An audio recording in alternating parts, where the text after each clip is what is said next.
guys? Hope you are doing well, and welcome to a new review series I'm doing, Cyberzoic Review. And first we will be reviewing Kuraokami, the Arctic Dragon. I think I pronounced that right. Now you may be wondering about the awkward setup. I know it's different from what I've been doing. Well, since the figure is 23.5 inches long, I believe, somewhere around there, I was like, yeah, we're gonna need a bigger boat, or in this case, a bigger display. And I think for all of my Cyberzoic reviews, I'm going to do this kind of display. I mean, honestly, mainly because they're fancy figures and there's a lot to them, especially with this dragon.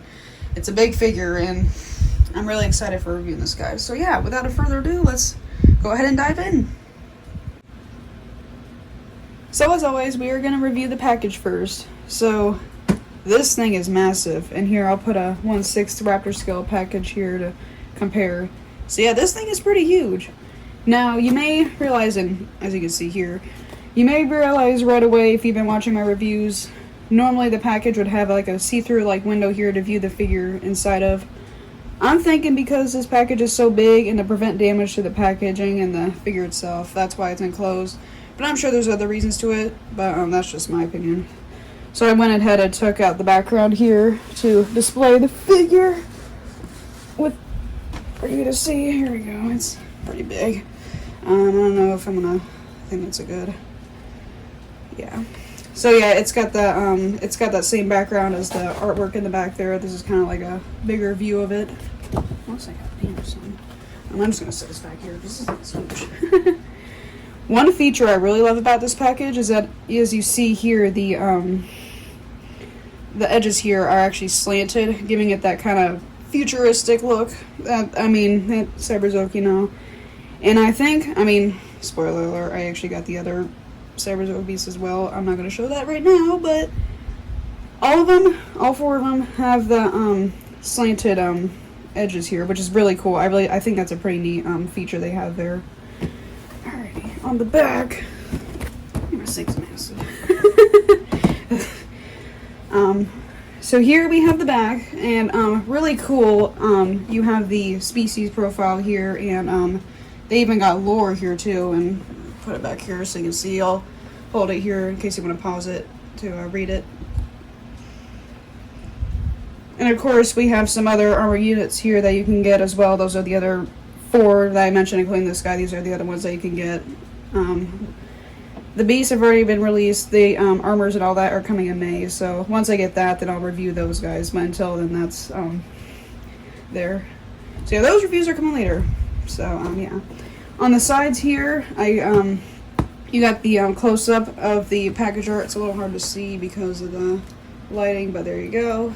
And it has Kuraokami Nexus Dragonus. I think that's the species name, is it? Yeah.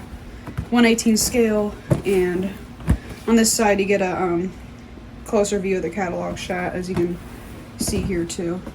So yeah, really cool. And then the top here, not much, just says Cyberzoic and all that. And I really love the background here. It has all the cracks and all that in it. I think those are cracks. I can't tell. I think they are, but really cool. And on the bottom, you just get the people who made it and all that. Just a bunch of other miscellaneous stuff.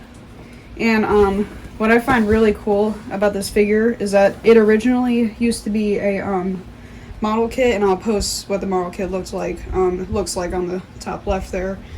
And the fact that it's now a figure is really cool, and I think that's a huge accomplishment, and I think that was like one of David's huge accomplishments. I'm really glad he made this into a figure because this thing is awesome. And yeah, just the uniqueness of this packaging is really cool, and I think it just gives out that vibe to the Cyberzoic universe. So yeah, really cool. Alright, so before I review the card and the instructions here, I'm just going to make something clear. So over here it says 31 inches long and 10.5 inches tall. That is actually a typo, and that is because the prototype, I believe this is the reason, the prototype itself, back when the Cyberzoic Kickstarter was still happening, it was around 31 inches long. Knits, the 23.5, whatever it was before, inches is actually correct. The 31 inches is actually a typo. When I found that out, I was like, well, it's okay. The figure is still awesome, I'll say that. The 10.5 tall is accurate, however. I would say, I think it's more like 11 inches tall. I think it actually still on here. I don't know if it does. But yeah, it might actually say on the card. No, I don't want to spoil that yet. But the 10.5 inches tall is actually accurate. But I would say it's more like 11 or 11.5 if you include these back wings here. But the the 31 inches is not accurate, so I just wanted to say that. So anyway, let's get to reviewing the card. So this card is actually pretty different compared to the cards that I've reviewed in the past. Sorry, I'm fixing something. And that's because, if you want to know why this card is different, boom. Let's see if the camera can get it. This is because this card is actually part of a new trading card game called Zoic, as you can see in the bottom. Kind of like Pokemon, but it's like Creative Beast version or something. But, so yeah, Zoic is a new trading card game that that is coming out soon. This is going to be a playable card in it, which is really cool. I don't know why the camera is not cooperating, so I'm just going to, there we go. So, Kuraokami actually has a card in the game itself. This is more like a collector's card more than anything, but it's still playable. But, yeah, it's served as either one. So, yeah, that's pretty neat. So, yeah, you get the facts in here, the lore. I don't know why it's not cooperating here. I'll do this so that way you can see it better if you can. There we go. Hopefully you can read that. If not, then I bet some other reviewer has a better look to it. Really cool. So yeah, on the top there you get the catalog shot of the dragon, and of course you get the length and all that there. The weight, 8,500 kg. I don't know what that is in pounds. I'm sorry. And then the family there, species, Gaia 2. I think that's how you pronounce it, Gaia 2. And yeah, over 1,000 years old. I didn't know that. So yeah, and then you got down here its ability that it would serve in the game, which is cool. And then you got the lore there on the bottom too. But yeah, and I'm not sure. Here's one thing I don't know: is this the front or is this the front? I think this is the front because it has all this stuff on it. But I feel like this would kind of serve as the back because it's like, you know. But I'm not sure either way. I think the Zoic card will kind of show that anyway. But here is, I'm going to call it the back. The close-up of the package art here, really, really cool. And I really love how it has that like Cyberzoic logo on the bottom too. Kind of like how the BOTM cards have that. I believe they do. Yeah, the BOTM cards have that logo on the bottom. So really cool that this does too. So yeah, really neat. This is probably one of the best cards I have. And I say that so far because we haven't reviewed the other three yet, which I'm going to in May sometime, who knows. But anyway, yeah, this is a really cool card. I love it a lot. And let's go ahead and review the instruction guide here. Again, it may be a little weird how I'm doing this. I'm doing this for the first time, so please bear with me.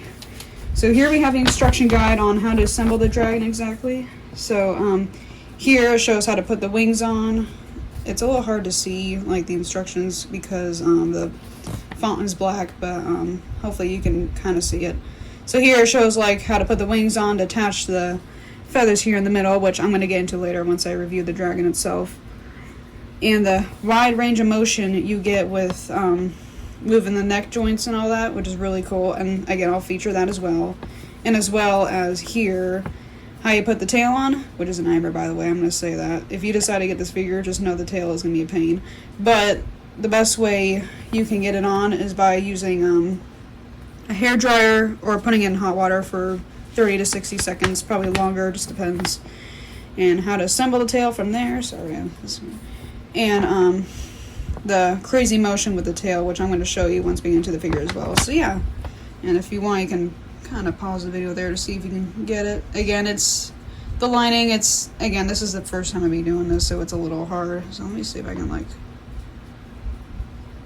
there we go. And again, you can pause it so you can see it better. So I find this instruction guide really helpful because either way, I probably would have known how to put this guy together, but I still think it's really cool that they have this just in case, or like in case you're wondering like, oh, I don't want to break it. But again, I don't think this guy can break unless you like drop it on the floor or something. I don't know.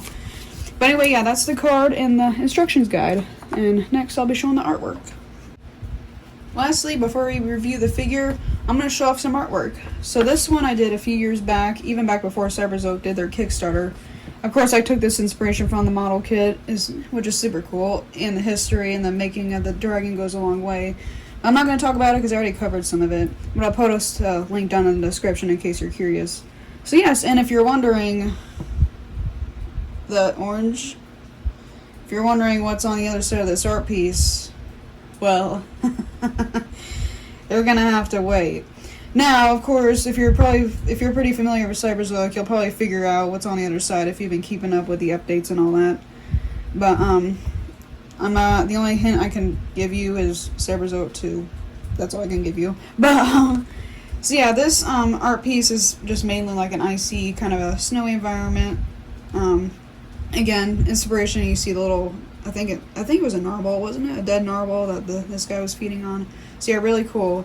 And as you can probably tell, I use paint, mainly paint for the background, and for fine detail of the dragon itself, I use color pencils. And as you can tell by like that shimmer in the light, that's mainly from color pencils and all that. So yeah. And in a few years, when Cyberzoic 2 comes out, then you'll see what's on the other side. But other than that, I'm going to keep the suspense coming. So this other one here is actually more recent, probably a year ago or so. This illustration was inspired by the photos, like the test shot photos of the prototype of Kuraokami a year ago or so, and that's yeah, what I was inspired of. So not the figure, because obviously I didn't have the figure yet, and if you can tell here, the pattern is different. Well, kind of, but it's mainly different. But oh, and if you see my little Among Us guy, that's mainly for like size comparison kind of thing. 3'6". The figures themselves are like 6 something. I don't know. But I meant to have them in the video, but I forgot them, so I'll just do like a photo or something in the end. I don't know. But yeah, I am really proud of this. I'm really proud of this piece. I actually revamped it a little bit, but recently before I did this video. But I'm really proud of how this turned out. Now, there are a few flaws, as you probably can tell. The main one here is that the length of the tail appears kind of bulky, and it's actually shorter. But I wanted to make this illustration as big as I could to really get that detail showing, which is why it's kind of like combusted a little bit, for lack of better terms. I actually will, and probably soon enough, I will be doing a colored illustration of this. Not this. I'm not going to recolor this. This is staying as monochromatic. In the future, not the exact same, but now that I have the figure here, I'll be able to get a better view of the dragon itself instead of using photos from online and all that, even though those photos are good too, and ensure better results for color accuracy and all that. And I was going to wait to do the color illustration first before doing this review, but I decided to hold off and just get this review knocked out because I was just too excited to wait. But anyway, yeah, these are my 2 illustrations. I'll hold them up for you to see. Really cool. Yeah. And honestly, it's hard to say which one's my favorite. I like them both. I'm really impressed by how I did this one for a while back, and not much of the... it was also just taken from the model kit, but the design itself was from the prototype.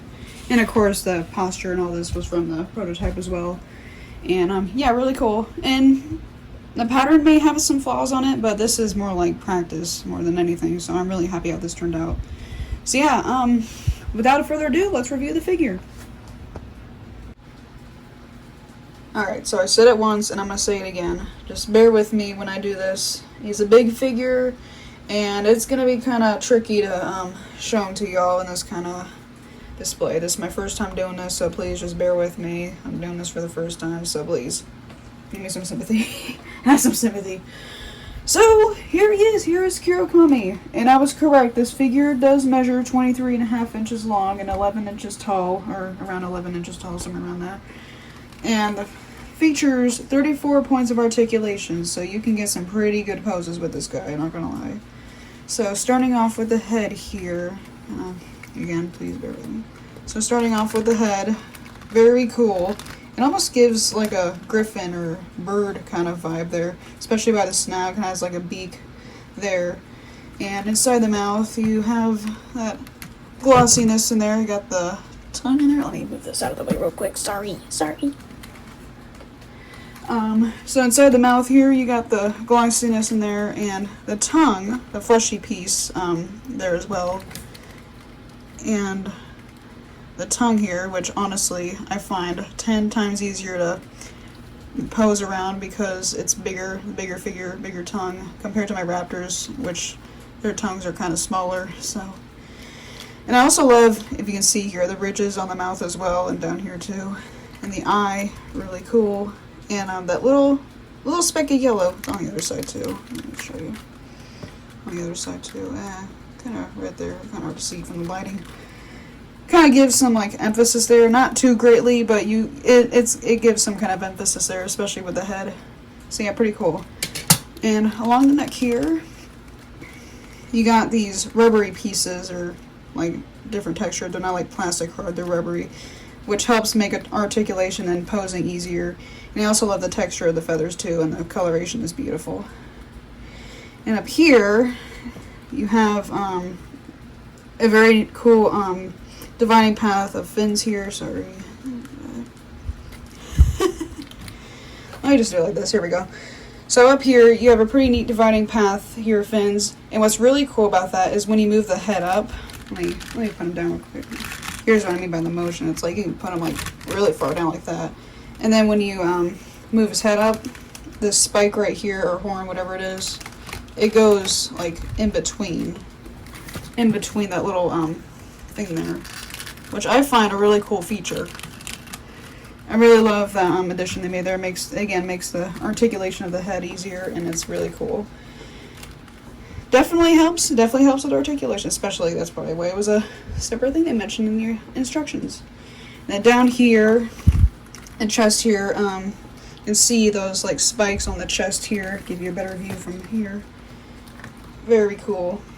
I really love that like little area there with the spikes, or horn spikes. I think they're spikes, something like that.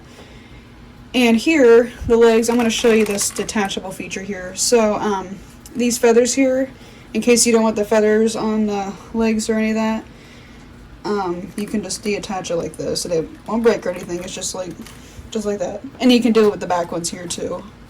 So yeah. And even cooler is that it still has some like pattern on the bottom, so it's not like plain white or anything. So I find that like optional if you want them there. And I guess like in my scenario, if I had a situation like that, I would kind of mimic like shedding. You know how like some animals, they shed fur or whatever during the springtime because they get rid of all that fur from the winter that they don't need anymore, so they shed it. Or yeah, when I'm doing photography, I just do like in non-snowy environments, I would have that like scenario, and in snowy environments, leave them on. So yeah, it's an interesting, cool concept there, but hey, whatever floats your boat. So yeah. Oh, and the feet and the interior of the legs, they're purple in the back of the tail too. I find that really cool. I like the purpleness. Something where purple would actually go pretty well with, in my opinion. So yeah, along that too. And on the torso here, again, you can get this really cool texture of the feathers. I also heard somewhere that there's scales, like kind of like this area here would be scales, but in my opinion, I'm still going to call them feathers, but I could be wrong, because I know for sure these are feathers, but I'm not sure about this. They could be short feathers, like what dromies have or whatever. I don't know. Yeah, so yeah, going around the stomach here as well, if you look on the bottom, has the, and yeah, I guess you could tell, yeah, those are more feathery than up here. But yeah, I really love how it goes from like here and all the way down to there, which is really cool. And then probably one of my favorite features of all, I'm going to move the camera kind of up like this. These wings here, they are translucent, and here, these aren't, but these wings are in this one too. So with the line, there you go, hey, see that? So I really love that feature. That is a really cool feature that they added. The wings are translucent. Now, they say back wings. I doubt they're wings for flying. Maybe they could be for display, especially how their color very vibrant. And well, unfortunately, according to the lore of this dragon, he's the last of his kind. So maybe back then, when there was more of his kind, then maybe that would have been a thing. But I don't know. That's just my opinion. I'm not sure. But anyway, yeah, the translucentness you can actually kind of see there too. really cool. I really love the feature. Probably my favorite feature of all. And really cool. And these parts up here, like I said, these aren't actually kind of sharp, I'm not gonna lie. They're translucent too, as you saw. Just want to show you again. Really cool. And also on the other side too. So yeah, really neat. Finally, we move on to the tail. Probably my second favorite, if probably not my favorite. Or honestly, I already said that the wing's my favorite, but this is actually really cool. I'm going to show you something really cool that they already showed you the instructions, but I'm going to show you myself. The posability of this tail is crazy. Like, look at that. It's almost like a full circle if I really try to do it. Almost a full circle, which is actually really cool. And I find that a really cool feature, and it gives you really some good flexibility on how you want to pose the tail. And this is actually, that's actually a very different feature from what I'm used to with the Raptors, and that's probably because they're smaller, but they have like a wire in their tail to pose with. But since this guy is so big and the tail is thick, that's probably why it has joints as opposed to just a big wire inside of the tail. But honestly, I'm gonna be really honest, this is probably a lot easier to handle. Sorry, my arm's in the way. Honestly, I find these joints easier to handle than the traditional flexible tail rod. Probably because after a while, if you play with like the rod and stuff, it kind of disorientates the shape of the tail or whatever. But yeah, definitely really cool. And I'll give you a close-up of the pattern here. Really cool. And the tail there. Yeah, even to like here, it's like really cool. And just a quirky thing I'm gonna add here.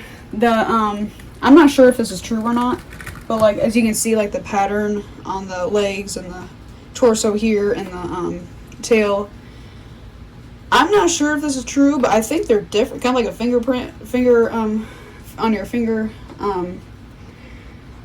The pattern could be different for different dragons. I'm not sure if that's true, but I just realized that looking at the prototype and this guy, the pattern of the black spots there are different. But I'm not sure if that's true. It could be. That'd be cool if it is. But again, I don't know. I mean, it would make sense honestly. But hey, kind of add some uniqueness to it. So other than that, that's pretty much all I have to show of this figure, other than just showing some like posability ASMR. So like the feet move, there's some leg movement there too. I don't think the legs are full 360 because this part right here kind of like blocks that. I'll show you. These do come off, so that way you don't think I'm crazy. And no, I didn't break it. It's actually really cool that this is a feature, because in case you want to like travel, take it to places, this will definitely help with the space and all that. So, and very easy to attach back on. As for the tail, you're on your own. But that's just me. I mean, after you do it a few times, you probably get used to it. I'll show you the other side of this guy too. Really cool. Yeah, I think the pattern is the same here. So yeah, this is a really cool figure. And again, it kind of gives like a griffin or kind of a bird vibe or something. And I think somewhere in the lore it said like this guy like symbolizes nature, like nature as a whole or something like that. Something like that, but I think somewhere mentioned like he resembles the wild, something like that. Which is really cool. And here's the front view. The front view is really cool. It's like the horns there, and the middle one there too has that. The texture is amazing too, because you can feel the ridges in the front. Rawr. And yeah, here's the front, more of a front view here. Really cool. And these little spikes here too. I don't know if that's part of the wing or what, but those are there. So yeah, this is overall a solid 10 out of 10. No, not even that. Like a billion out of 10. This figure, this is probably, and this is not even a dinosaur, it's a dragon. So this is probably my absolute favorite figure I have, which is crazy to say, despite it not being a dinosaur, but once you actually look at it and seeing it in first person, like, look at this, like, just a comparison. It's a pretty big figure, which is really cool that I have it. So yeah, again, that's pretty much all I have for this guy. This guy doesn't come with a stand or anything, but you could use stands from other figures. For example, I have this one I stole from my Allosaurus, spoiler alert again, that you can use to, like, get him in a, I'm not going to do it right now, but I'll probably do it separate the video, get him in like an action pose, have him standing up and all that, not fully standing up, but kind of like in an action pose, like attacking pose, pouncing pose, whatever you want to do it, but yeah, you can get some really cool shots with that. But other than that, because he's a quadruped, just like my Smilodon, spoiler alert again, he doesn't come with a stand. But you could, again, you can buy these stands separately. I think they're like $25, which is crazy, but I mean, they're really cool. And they have like little things on the bottom, so you can't, like, they won't like slide or anything, which I think is neat. But yeah, other than that, that is pretty much all I have to review this guy, and I'll do a little outro as well.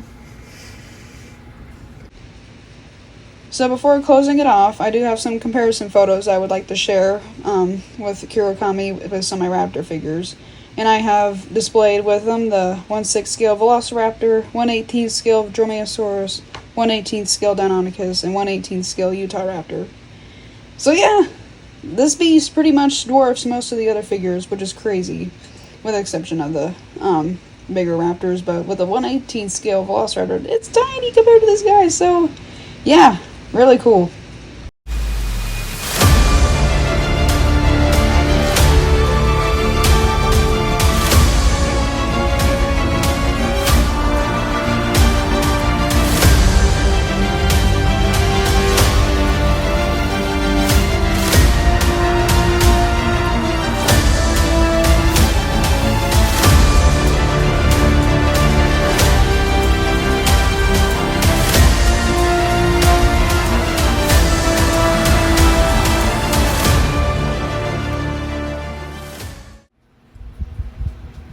Alrighty, so yeah, that is pretty much all I have to share about this figure, Kuraokami, the Arctic Dragon.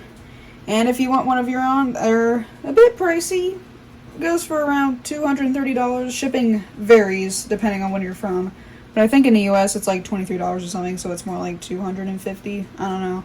Not sure about the other countries though, but that's here in the US. I'm not sure about the other countries. It could be more, it could be less, I'm not sure. Overall though, again, a billion out of 10, if not more. This figure is awesome. But, it looks like you got one of the little guys. You guys better start running. Little guy here. Anyway, yeah, that's pretty much all I have to share about this guy. One more thing I will announce, though, is that, yes, it's been a while since I've done a raptor review. I know it's off topic from Cyberzoic, but it's been a while since I've done a raptor review. I think it's been like a year or something. Oh, my lord. Don't worry.